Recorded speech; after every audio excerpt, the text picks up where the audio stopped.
Kumusta mga kaibigan? Welcome back sa ating channel. Ngayon, tatalakayin natin ang isang paksa na nagbibigay ng takot at kuryosidad, ang rabies. Bago tayo mag-umpisa, ano ang nakakabag damdamin na katotohanan tungkol sa rabies? Bago, natuklasan lang ba ito? O ito ay isang sakit na bumabalot sa mga hayop sa loob ng mga siglo? Ang rabies ay mahabang at dokumentadong kasaysayan na umabot sa libo-libong taon. Bagaman, mayroon ng mga pag-unlad sa medisina, nananatiling seryosong banta ito sa buong mundo. Samahan niyo kami habang binubuksan natin ang mga misteryo ng rabies. Sinusuri ang mga pagpipilian sa paggamot at tuklasin kung paano tayo at ang ating mga mahal sa buhay na alagang hayop ay maaaring manatiling ligtas. Handa na ba kayo para sa isang informative journey? Welcome sa Mind Your Body channel. Kung bago ka pa lang sa channel na ito, ay huwag kalimutang mag-subscribe at pagkipindot na rin ang notification bell para updated kayo sa mga susunod na videos ng channel na ito. Rabies. Ang salitang ito pala ay nagpapadama na ng takot. Ngunit ano nga ba ito?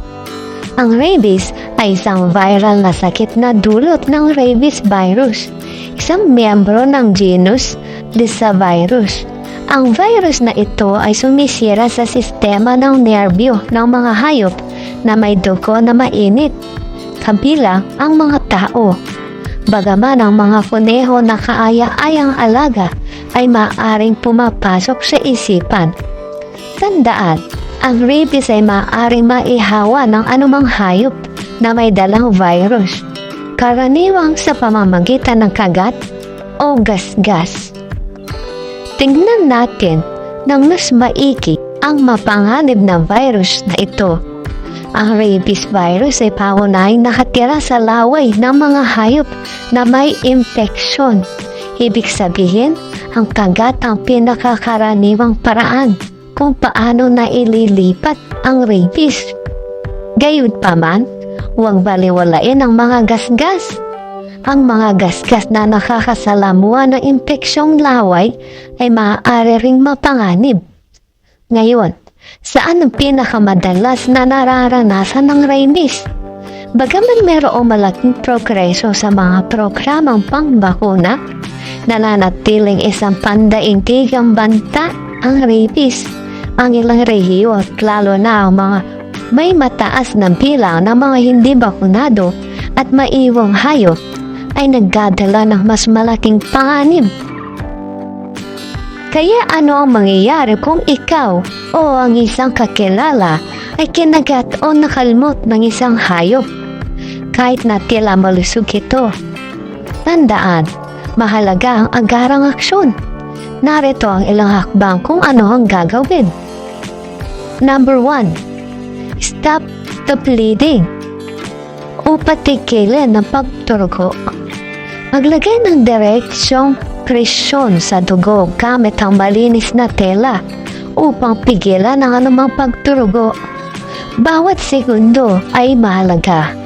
Number 2. Clean the wounds thoroughly o linisin ang maigi ang sugat. Oras ang mahalaga. Ugasan ng maigi ang sugat gamit ang malinis na running water at banayad na sabon na hindi bababa sa 15 minutes.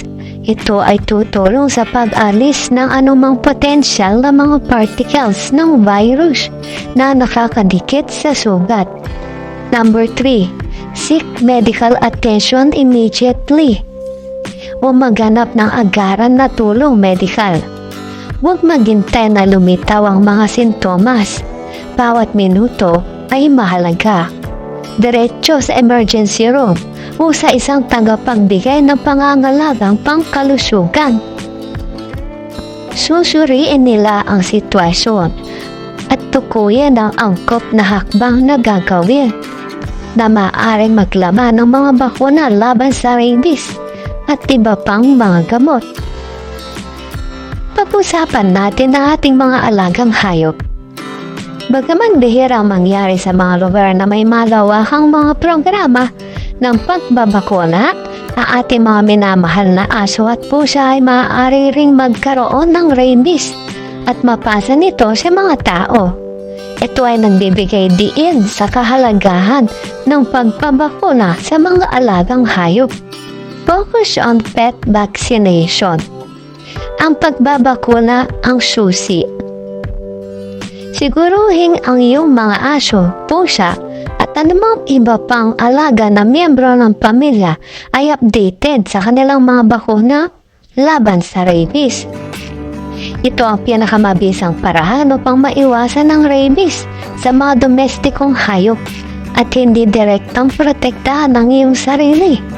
Karamihan sa mga rehiyon ay may mga batas na nangangailangan ng pagbabakuna laban sa rabies para sa mga aso at pusa.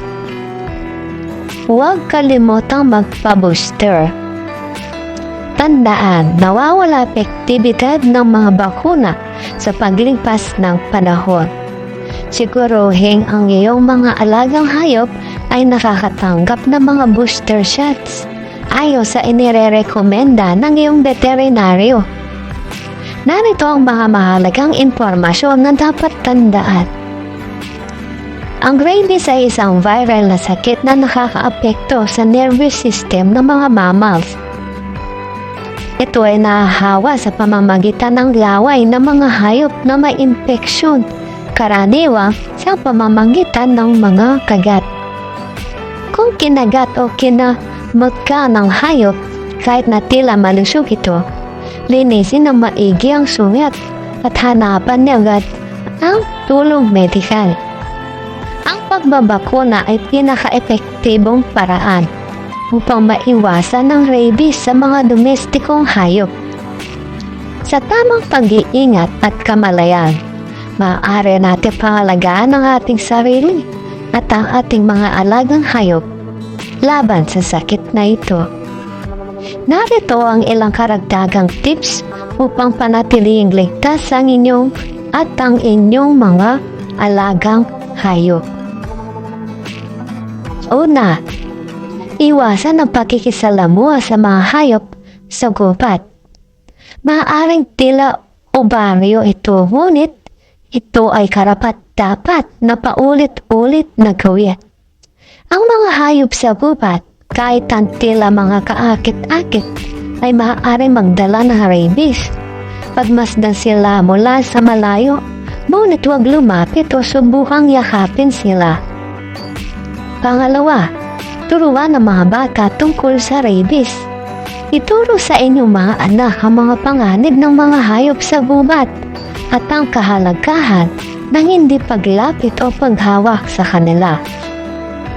Pangatlo, iulat ang mga sakit na mga hayop. Kung makakita ka ng isang hayop sa gubat o kahit sa daan na nagkakaroon ng hindi pangkaraniwang pag-uugali, naglalakad ng parang lango o nagpapakita ng di karaniwang karahasan, nakipag-ugnayan sa mga otoridad sa pagkontrol ng hayop o sa mga opisyal ng kalikasan. Pang-apat, manatiling nag-aaral. Tignan ang inyong lokal na departamento ng kontrol ng hayop o veterinaryo para sa impormasyon tungkol sa kung gaano kadalas ang rabies sa inyong lugar at anumang particular na rekomendasyon para sa inyong rehiyon. Tandaan, ang kaalaman ay kapangyarihan pagdating sa pag-iwas sa rabies. Sa mga hakbang na ito at kaunting pagmamatsyag, maaari tayong lahat na tamasahin ang pagkikipag-ugnayan sa mga hayop at mag-explore ng natural na mundo ng ligtas. Tandaan, ang susi sa mas malusog na buhay ay nasa balanseng nutrisyon at maingat na mga desisyon. mahalaga ang pagkonsulta sa isang profesional sa kalusugan o dietitian para sa personal na payo at karagdagang kaalaman. Huwag kalimutang mag-subscribe para sa higit pang mga tips tungkol sa kalusugan at kagalingan. Hanggang sa susunod na pagkakataon, mag-ingat kayo at manatiling malusog. God bless sa ating lahat.